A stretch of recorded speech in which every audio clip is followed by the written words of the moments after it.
Hello. It's 8:06, April 20th, 2024.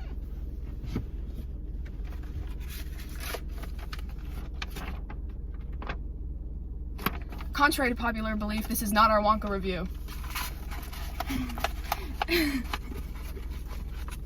We thought it best for our channel. Oh, wait. Thank you. Thank you to our 7 subscribers. We adore you, and we can't wait. Thank you for the comment. We can't wait to hit 100. I'm going to drop out of school. Aaliyah's going to quit her job. We're going to move to LA and really get this thing started. We've already bought a house plant. We already bought a house plant. I already quit school. I said that to kind of lay it on We top. love you.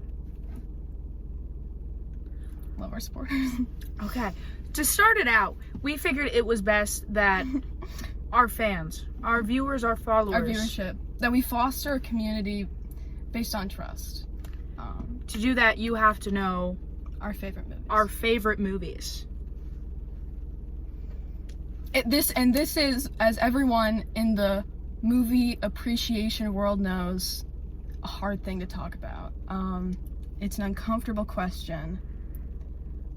If you came up to me on the street and asked, I'd probably be I'd throw flustered. I'd be I'd flustered. throw up. I I'd love leave. this question. Aaliyah's asked me this question for 7 years and I've never answered, so. Anytime I meet anyone, you start at my job, I'm gonna ask you the first day. Anytime I'm in favorite an movie? uncomfortable situation, I ask this question. Yes. And it works every time. Yes. All right. Number 1 for me, I think we should start 1, go down. The things I'm gonna say may sound pretentious to some. Disclaimer. But please understand, Please understand. Look at me. I can't be pretentious, I promise. I really promise that. They're not pretentious. I just love them. They're great. Number 1, Inglourious Basterds, written and directed by Tarantino. Number 1, Rear Window.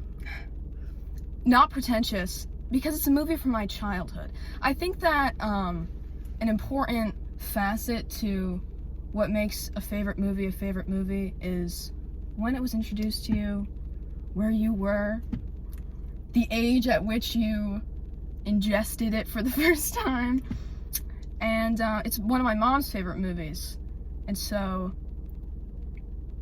it soon became mine as well. I love Rear Window, truly. It's not in my top 10, but it's very high on my Letterboxd. Let us know in the comments if you'd like us to drop our Letterboxd. I first watched it in college, and I thought... Oh yeah. I remember when you watched it. I thought it was so fun and so enjoyable. Mm-hmm. Because there's so much going on. Even with the color palette alone, there's so much going on in the movie that you're just like, you're excited to find the next part. You're excited to see what's going on the screen because there's so many different parts. I love it. It's a mystery. It's a puzzle. It's a treat. It's a maze. I love it. I'm a big fan of Mr. Hitchcock. He's a bit underrated. I don't know if you've heard of before. Love ya. Sorry, that was corny. Speaking of, this one is also going to sound pretentious because it's his biggest film, but how can we not touch on Psycho? We gotta do it. One of the greatest movies ever made. We gotta do it.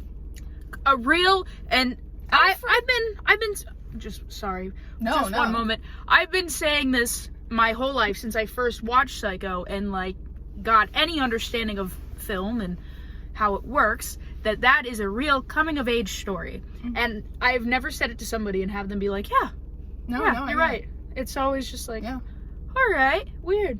Yeah. Great movie.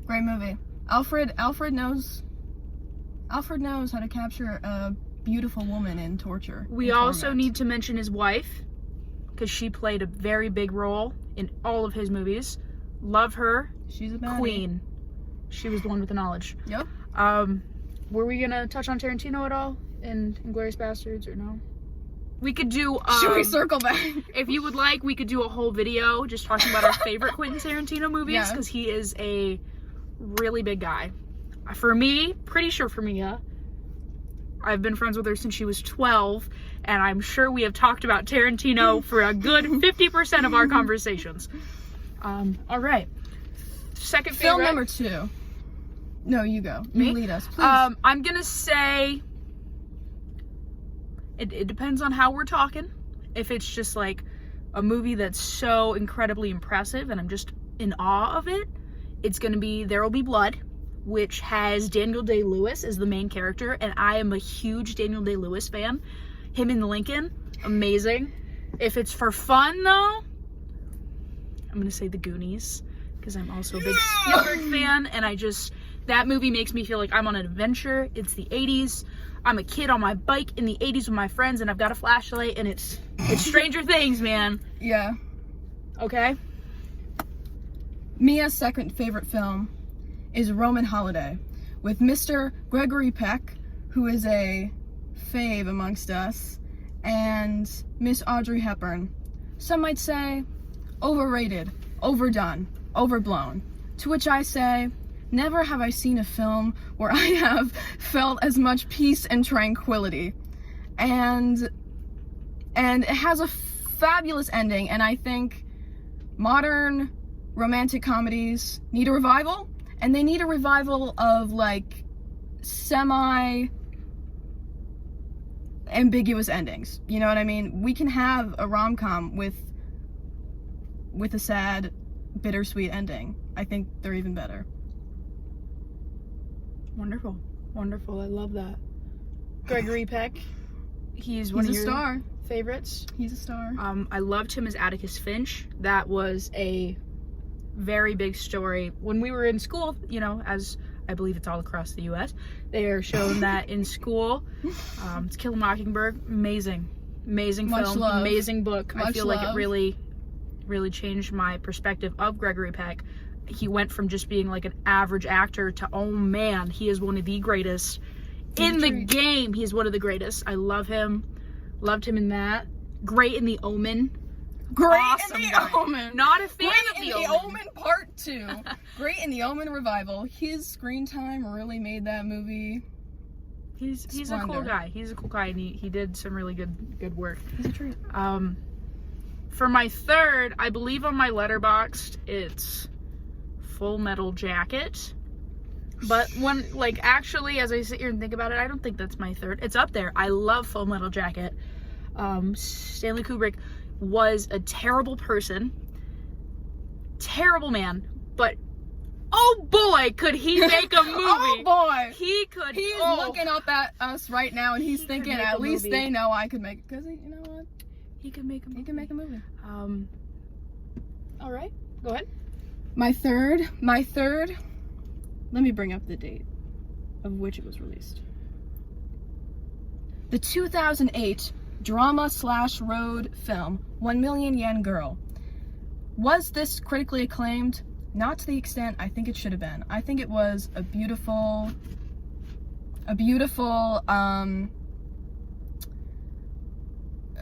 story, a coming of age story, wonderful parallels, beautifully shot, and again, an ending that is bittersweet in some ways, but also incredibly liberating.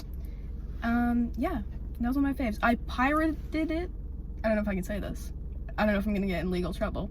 When I was 13, and it changed my life for the better. It I was think such we're a okay. treat. It's a long time ago.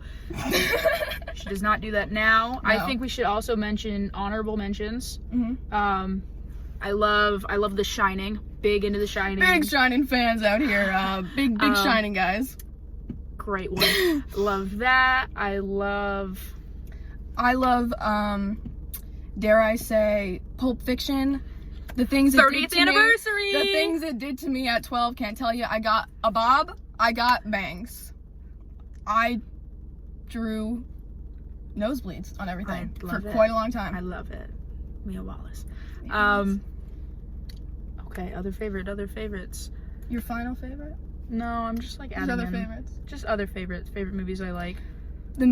My favorite movie that I saw recently, that I told you about, I think, because I was like, I watched it and I was so gagged. It was Society of the Snow. Oh, yes. Based on the real story of the Uruguayan rugby team and co. that got that crashed in the Andes Mountains. that was one of the best films I've seen in a long time, honestly. And it was one of those, like, you know, when you're young and you watch a really good movie for the first time and you kind of don't know what makes a good movie, but you know it when you see it. That's just what it felt like. It was so wonderful. And also one of the, like, I think most respectful tribute films I've ever seen. And I think it makes the American adaptation look horrifically cruel and, like, cold in comparison. All right. And the survivors worked, like, a lot with them when making the movie, and they hated the American one because it was Inaccurate. quite American and, like, rigid. And I was surprised at how, because I'd heard about this movie because it was getting a lot of Oscar buzz, but I didn't really know what was going on, and I was really surprised at, first of all, how accurate and well things were depicted, and then also, like, how much heart and soul it had. It was really wonderful. Wonderful. Yeah. I think it should have gotten a Best Picture nom. I was gonna mention that I love Zootopia and Lilo and Stitch. Mm-hmm. There's a lot of Big Coraline guys out here. big Coraline. Coraline. Just Big claymation. yeah. I'm a big claymation guy. There's so many movies that we could talk about. We simply love film. We simply are moving to LA to pursue this full time. That's how dedicated That's we the are. dream. That's the current. We would love it if you would tell us some of your favorite movies in the comments. And send this to your friends, your family, your mom, Anybody who your likes dog, who wants to just anyone who likes listen joy, to two joy and happiness. young kids talk about film. Talk about movies. Talk about movies. It's just like we're hanging out. That's all. We're this just hanging is. out, guys. Yeah. Sweet. Piss my Awesome. Please also tell us your favorite director. Well, this has been your first getting to know us. Yeah. And as two reserved people, thank you for coming on this intimate Journey. with us. The quality is only gonna get better. The number you have dialed has been changed. The new number is... Please note, the new number is...